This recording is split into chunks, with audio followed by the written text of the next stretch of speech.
At this point, there's probably hundreds of elephants in the room, and we need to talk about that. So why are hospitals killing you?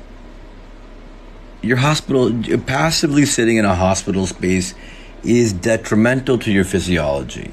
This is a sin of omission that there's no excuse for it. Your doctor should really, if they weren't lazy, they would understand this already. Because as your environment changes, as the epigenetic challenges change in your life, it's up to them to stay on top of it. But because they're primarily only educated by the pharmaceutical industry, that's all they know. They got one or two tools in their utility belt. This is like a broke ghetto Batman. Your doctor is like a homeless Batman with just one thing in his utility belt. All right? So the EMF fields in the hospital, they are detrimental to your mitochondrial function.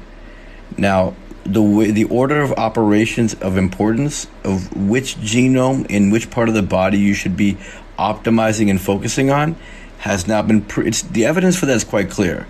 If you maintain the health of your mitochondria, you're going to maintain the health of your mitochondrial genome.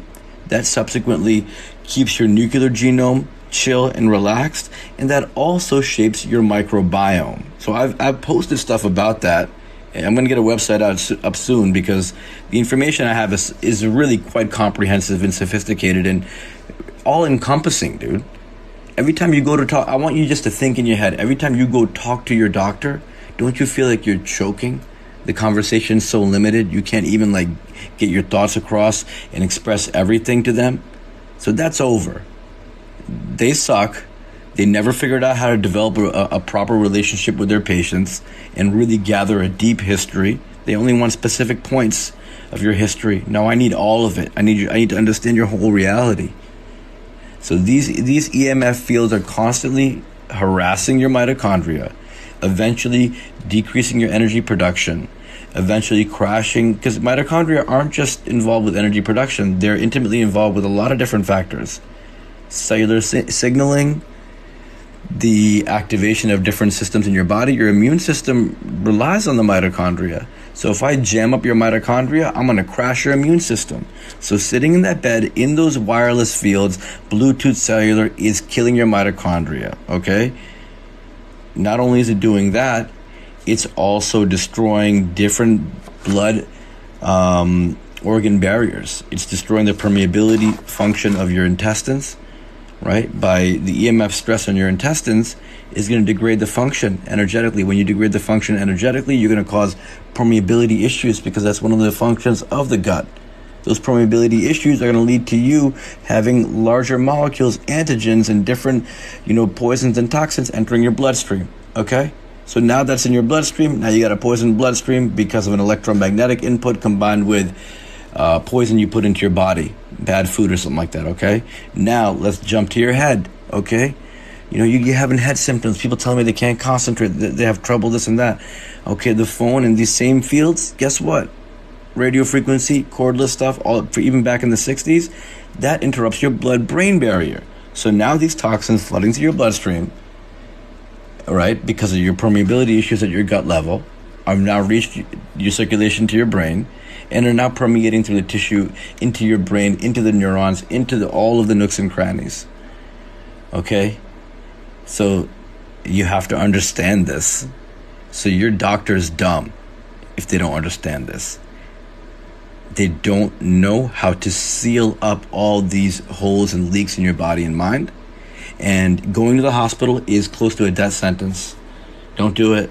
Almost never do it. You should only go to the hospital for straight up if you broke something.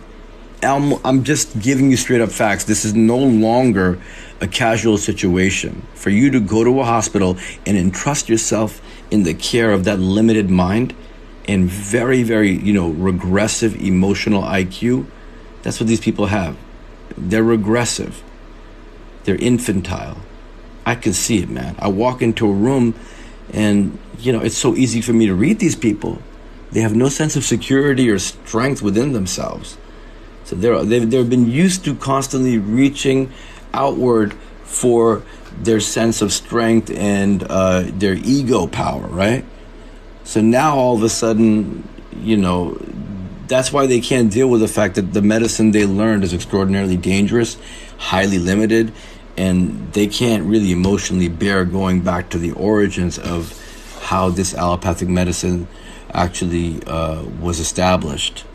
Because then they would have to, like, you know, people don't want to throw away everything. You got to have guts for that. You know, to shit on a $300,000 education, kick it to the curb, and disrespect it because it's disrespecting humanity, that takes guts, dude.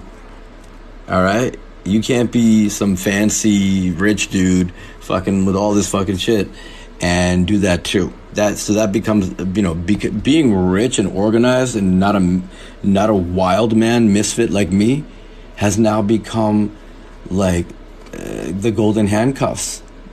The doctors have become the men and women in iron masks now. And I'm outside partying.